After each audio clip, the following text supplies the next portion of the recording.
Hello friends, मैं विनय निर्भीक। Friends, आपका एक बार फिर से हमारे चैनल पे स्वागत है।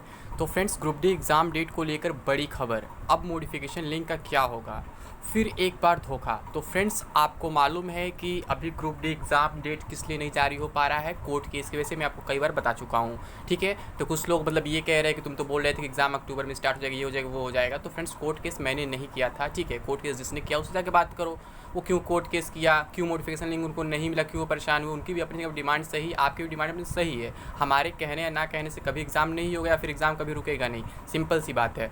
लेकिन फ्रेंड्स, आपको मालूम है कल कोर्ट केस में हियरिंग है, ठीक है।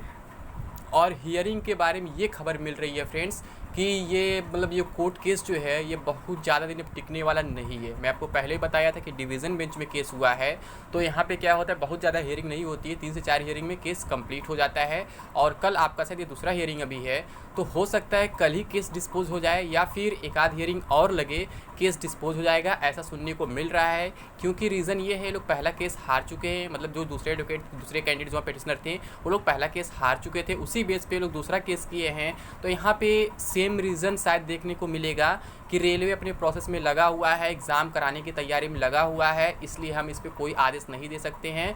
कोई मतलब कि मॉडिफिकेशन लिंक के लिए हम आदेश नहीं दे सकते हैं, ना ही कोई हम रोक लगा सकते हैं, एग्ज़ाम पे स्टे वगैरह हम नहीं ले सकते हैं। जबकि आपको मालूम है अभी तक अनऑफिशियल स्टे लगा हुआ है, जिसकी वजह से रेलवे एग्ज़ाम डेट घोषित नहीं कर पा रहा है। लेकिन कोर्ट भी दबाव में है, आपको मालूम है कोर्ट ऐसा ऑर्डर नहीं देगा। मुझे लगता है, मुझे लग रहा है मॉडिफिकेशन लिंक वालों को मतलब मायूसी हाथ लगने वाली यहाँ से भी, क्योंकि एक बार जब गलती हो चुकी है तो दोबारा उसे सुधारने में मतलब कि बहुत मशक्क़त होती है। जब एक बार इससे ऑर्डर आ चुका था, अब यहाँ दूसरे एडवोकेट दूसरे पेटिशनर गए तो हैं, बट रीज़न वही सेम है, डिमांड वही सेम है। बस क्या है, एक बार जब केस हार चुके हैं थोड़ा मुश्किल हो जाता है, यानी कि फिर से एक बार इनके साथ धोखा हो सकता है, फिर से हो सकता है इनका केस डिस्पोज हो जाए और इन्हें मॉडिफिकेशन लिंक ना मिल पाए। और अगर केस ख़त्म हो जाता है तो फिर एग्ज़ाम डेट के लिए रास्ता साफ़ हो जाएगा। ये बात मैं पहले भी बोला था फ्रेंड्स कि अगर मतलब कि केस है तो फिर टाइम लग सकता है, अदरवाइज़ ग्रुप डी एग्ज़ाम तो होना ही होना है। जैसे कि बहुत से लोग ये उम्मीद कर रहे थे कि बीच में NTP से रिजल्ट आ जाएगा, ये हो जाएगा, वो हो जाएगा, लेकिन उन लोग का बताया लगभग सारा डेट धीरे धीरे खत्म होते जा रहा है। आज 19 तारीख हो चुका है, 11 दिन और बचे, इस महीने में महीना भी खत्म हो जाएगा, इसमें कोई रिजल्ट नहीं आने वाला है। लेकिन फिर भी कुछ लोग परेशान रहते हैं ना, NTP से रिजल्ट आएगा, ये होगा, वो देखते रहो, क्या करना है। NTP से मैं अलग से वीडियो बना दूंगा, शाम को बता दूंगा उस पर क्या अपडेट है। लेकिन अभी के सिचुएशन के अकॉर्डिंग फ्रेंड्स यही लग रहा है कि मॉडिफिकेशन लिंक अब नहीं मिलने वाला है, क्योंकि पहले केस में जो गलती हुई थी उसका खामियाजा अब दूसरे केस में देखने को मिल रहा है। तो यहाँ भी ये लोग इसी बेस पे एक केस हार सकते हैं और हो सकता है कल ही 21 सॉरी कल कह रहे परसों है ना, परसों 21 तारीख है, मैं गलती से कल बोल दिया, तो परसों 21 तारीख है, तो हो सकता है कि परसों ही केस डिस्पोज हो जाए 21 तारीख को, या फिर एक आध हियरिंग और लग जाए, ठीक है। तो देखिए यहाँ पे क्या होता है क्या नहीं होता। मैंने स्टार्टिंग 20 तारीख बोल दिया है, कुछ लोग शुरू का ही वीडियो देख के मुझे गाली देने लगेंगे कि तुम तो 20 तारीख बोला, अभी 21 तारीख बोल रहे थे, ठीक है। मैं भूल गया था इसका डेट, आज 19 तारीख है। तो अब यहाँ पे क्या होता है, परसों वो तो कोर्ट केस के हियरिंग के बाद ही पता चलेगा। लेकिन जो पॉसिबिलिटी दिख रही है मैं आपको बता दिया, मैं पहले ही बता चुका हूँ, मेरा काम है केवल पॉसिबिलिटी बताना, आपको पहले से मतलब आगाह करना, अलर्ट करना कि आगे ये चीज़ हो सकता है, ना कि ये चीज़ हो ही जाएगा डायरेक्टली, ठीक है। तो पॉसिबिलिटी ये दिख रहा है कि ये भी केस अब टिकने वाला नहीं है। रीज़न यही है कि पुराना केस जब नहीं टिका है तो उसी बेस पे कोर्ट ऑर्डर दे देगा, मतलब कि आपके केस को डिस्पोज कर देगा कि हम पहले भी इस चीज़ को मना कर चुके हैं कि हम मतलब कि गवर्नमेंट पे या फिर RRB पे दबाव नहीं बना सकते हैं। वो लोग अपने काम में लगे हुए अपने प्रोसेस के आगे बढ़ा रहे हैं और कोर्ट की वजह से दखलंदाजी की वजह से हम नहीं चाहते हैं कि उनका काम रुके और एग्ज़ाम में देरी हो, क्योंकि एग्ज़ाम में ऑलरेडी 2.5-3 साल की देरी हो चुकी है। ऐसा सेम रीज़न और जवाब सुनने को मिल सकता है, लेकिन जो भी होगा परसों की हियरिंग में होगा। तो फ्रेंड्स, अगर हम ये मान ले कि परसों अगर कोर्ट केस खत्म हो जाता है तो फिर एग्ज़ाम डेट कब तक घोषित हो सकता है, या फिर उसके अगले हियरिंग में कभी मतलब मान लीजिए उसके बाद कोई डेट मिलता है और फिर तब केस खत्म होता है, तो एग्ज़ाम डेट कब तक घोषित हो सकता है। तो फ्रेंड्स, ऐसे सिचुएशन में ये कहा जा सकता है, मैं आपको पहले बताया था कि सब कुछ कोर्ट केस की वजह से रुका हुआ है, और ऐसा कई एग्जाम्पल मैं आपको दे चुका हूँ कि कोर्ट केस खत्म होने के बाद उसी दिन तत्काल नोटिस आ जाता है, फिर अगले दिन भी नोटिस आ जाता है, ठीक है। लेकिन ऐसा नहीं कि ट्विटर कैंपेन से नोटिस आ जाता है, नहीं तो आप लोग के ट्विटर कैंपेन वैसे।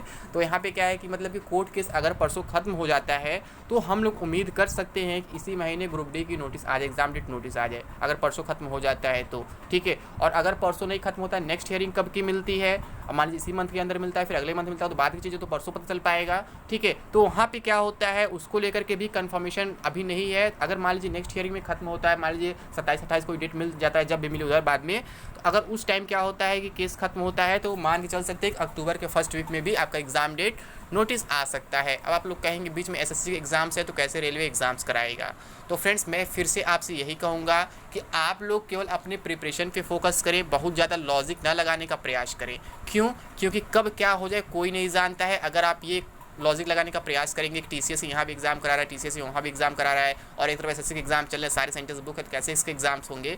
ये बात मेरे भी दिमाग में है फ्रेंड्स, लेकिन रेलवे भी परेशान है, रेलवे कुछ भी कर सकता है। लास्ट टाइम पे आपने देखा था कि एनटीपीसी एग्जाम में क्या हुआ था, उसके लिए कितना प्रोटेस्ट वगैरह हुआ था दिल्ली वगैरह में, अचानक रेलवे को एग्जाम कराना पड़ा था। ये बात आपको मालूम है। वहाँ फिजिकल प्रोटेस्ट किया गया था, कोई ट्विटर कैंपेन नहीं चला गया था, ठीक है। तो उसके लिए मतलब कि रेलवे ने अचानक आपको झटका दिया था, तो यहाँ भी कुछ भी अचानक हो सकता है। इसलिए मैं बार बार आपसे कह रहा हूँ, बार बार मैं आपको अलर्ट कर रहा हूँ कि आपको तैयार रहने की ज़रूरत है। अदरवाइज़ अगर आप तैयार नहीं रहते, अभी से दिसंबर जनवरी के बारे में सोच लेते हैं, तो फिर आपके साथ गलत हो सकता है, धोखा हो सकता है, जो मैं नहीं चाहता हूँ आपके साथ हो। मैं हमेशा कहता हूँ आप लोग टाइम से पहले प्रिपेयर रहें।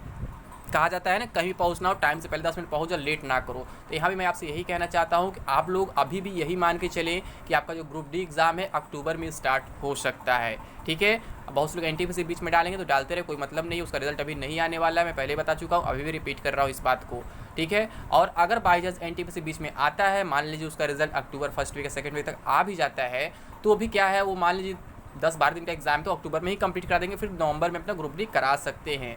मैं क्यों कह रहा हूँ, क्योंकि दोनों रेलवे के एग्जाम दोनों रेलवे के एक साथ चल नहीं सकते, लेकिन एसएससी के एग्जाम साथ ये शायद चल जाए, ठीक है। पॉसिबिलिटी बन रही है कि एसएससी के एग्जाम साथ रेलवे के एग्जाम चल जाए, लेकिन दो रेलवे के एग्जाम्स एक साथ पॉसिबल नहीं, क्योंकि कंडक्टिंग एजेंसी एक ही है और एजेंसी मान लो उसमें भी एक ही है, मतलब कंडक्टिंग बोर्ड भी एक ही, आरआरबी भी एक ही, सब कुछ एक ही, मतलब आरआरबी उसको भी एग्जाम करा रहा है, आरआरबी उसको भी एग्जाम करा रहा है, उसका भी एग्जाम करा रहा है, तो फिर पॉसिबल नहीं है। यानी कि अगर एनटीपीसी बीच में एंट्री मार भी देता है तो भी ग्रुप डी में बहुत ज़्यादा देरी नहीं होगी, अगर ये कोर्ट केस खत्म हो जाता है तो। लेकिन यहाँ पे क्या है, नुकसान किसका हो रहा है, नोटिफिकेशन लिंक वालों का, जिनका फॉर्म रिजेक्ट हुआ है, जो नोटिफिकेशन लिंक का वेट कर रहे हैं, तो उनके साथ यहाँ पे धोखा होगा, उनके साथ मतलब उनका नुकसान होगा यहाँ पे, अगर ऐसा कुछ हो जाता है तो। लेकिन जो भी होगा परसों कोर्ट केस के बाद ही पता चल पाएगा क्या होने वाला है, क्या नहीं होने वाला है। तो मैं परसों कोर्ट केस के बाद आपको अपडेट दे दूंगा फ्रेंड्स कि परसों कोर्ट केस में क्या हुआ क्या नहीं हुआ। उसके लिए आपको क्या करना होगा फ्रेंड्स, हमारे चैनल को सब्सक्राइब करना होगा और उसके साथ साथ बेल आइकन प्रेस करना होगा, ताकि आपको जो भी अपडेट मिले मैं आपको सबसे पहले दे सकूँ और सबसे पहले आपको सही जेन्युइन अपडेट मिल सके परसों के कोर्ट केस में क्या हुआ है। पहले के कोर्ट केस में बहुत से लोगों ने अफवाह फैलाया था, कोई कोर्ट केस नहीं हुआ। इस कोर्ट केस में अभी तक कुछ लोग अफवाह फैला रहे, कोई कोर्ट केस नहीं हुआ है, लेकिन जो अपडेट रहेगा मैं आपको दे दूंगा फ्रेंड्स परसों सबसे पहले। इसके लिए आप हमारे चैनल को सब्सक्राइब कर लें, ताकि आपको दूसरे किसी से पूछने की जरूरत ना पड़े, और बेल आइकन भी प्रेस करें ताकि आपको नोटिफिकेशन मिले जब मैं वीडियो अपलोड करूँ, ताकि आपको सबसे पहले जानकारी भी मिल जाए और आप श्योर हो सके कि हाँ क्या हुआ आज की हेयरिंग में, क्या नहीं हुआ है, और फिर आगे क्या हो सकता है क्या नहीं हो सकता है, ठीक है फ्रेंड्स। तो उम्मीद करता हूँ आप लोग अभी तक चैनल को सब्सक्राइब कर लिए होंगे, बेल आइकन भी प्रेस कर लिए होंगे। बाकी जो भी इन्फॉर्मेशन होगा फ्रेंड्स अब मैं परसों दे दूंगा कोर्ट केस के बाद कि मतलब क्या हुआ है वहाँ पे, मतलब केस डिस्पोज हो गया या फिर कोई एनडीओएच मिला है या फिर कोई और बात है, मतलब एडवोकेट प्रेजेंट हुए नहीं, क्योंकि मैक्सिमम केसेस देखने को मिलते हैं कि एडवोकेट ही प्रेजेंट नहीं होते कभी कभी। तो यहाँ पे ऐसा कुछ खेल हो सकता है, लेकिन अभी से हम कुछ नहीं कह सकते फ्यूचर में क्या होने वाला है, क्योंकि फ्यूचर है कोई नहीं जानता है। लेकिन जो भी होगा फ्रेंड्स मैं आपको सबसे पहले अपडेट दे दूंगा, ठीक है। लेकिन अभी के लिए बस इतना ही।